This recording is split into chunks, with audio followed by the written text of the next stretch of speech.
Today is the 277th day of the continued oppression, inhuman lockdown, and military siege faced by the innocent people in the Indian-occupied Jammu and Kashmir. It is a matter of grave concern that the situation in Indian-occupied Jammu and Kashmir continues to deteriorate due to the brutal military crackdown by Indian occupation forces. Pakistan strongly condemns the ongoing state terrorism and extrajudicial killings of innocent Kashmiris in so-called cordon and search operations in Indian-occupied Jammu and Kashmir. Despite the surge in COVID-19 cases in Indian-occupied Jammu and Kashmir, the occupation forces continue their relentless campaign of oppression and brutalization of the Kashmiri people. Innocent Kashmiris are being martyred in fake encounters and phony cordon and search operations. In an inhuman practice, even the mortal remains of those martyred are not being handed over to their families.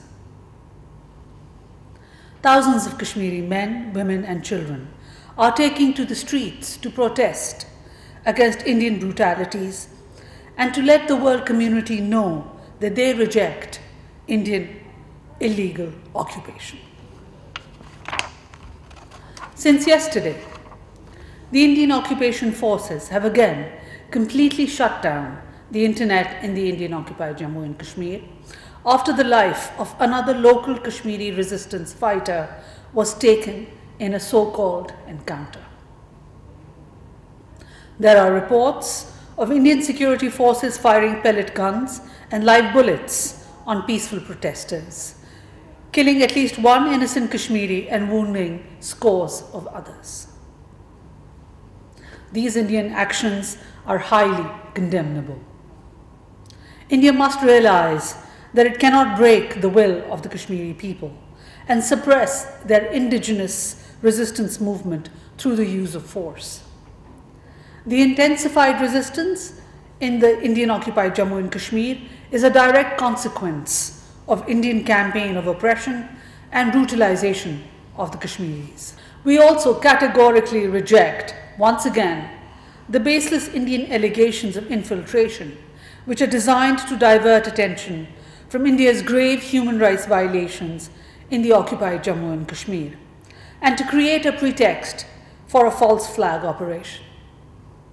While sensitizing the international community about such a possibility, we have consistently urged India to refrain from any ill-considered and irresponsible move which could have serious implications for peace and security in the region. Pakistan once again calls upon the international community to take notice of the situation and hold India accountable for its illegal actions, which are imperiling peace and stability in South Asia.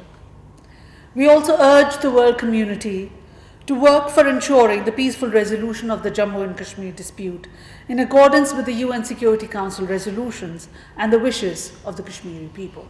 Separately, as you are aware, President of Pakistan, Dr. Arif Alvi, represented Pakistan at the special online summit of heads of state and government of the non-aligned movement convened by its chair, Azerbaijan, on the theme United Against COVID-19. Addressing the summit, the President of Pakistan gave the national perspective on measures taken to mitigate and respond to COVID-19 and the socio-economic challenges arising from this pandemic.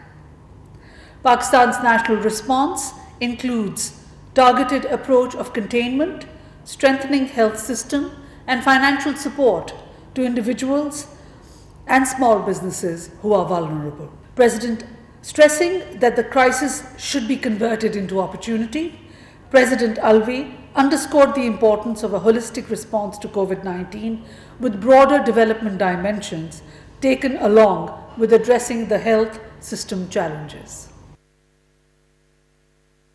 During the past week, the Foreign Minister of Pakistan, Shah Mahmood Qureshi, held telephone conversations with his counterparts from Oman, Bahrain, Iran, Switzerland, Finland, and New Zealand. In these discussions, the Foreign Minister stressed upon the need for joint bilateral efforts to mitigate the economic impact of COVID-19 pandemic, especially for the developing countries. In this context, he also highlighted the significance of Prime Minister's global initiative for debt relief and the resonance it had gained with international donors and international financial institutions. In the wake of COVID-19 outbreak and as part of our collective national effort, the Ministry of Foreign Affairs and our missions abroad continue to provide our overseas communities with relief and assistance wherever required. Repatriation of our nationals also continues as per the comprehensive and phased plan developed in coordination with all stakeholders. Our embassies and consulates around the world are working round the clock and 7 days a week in this relief and repatriation effort.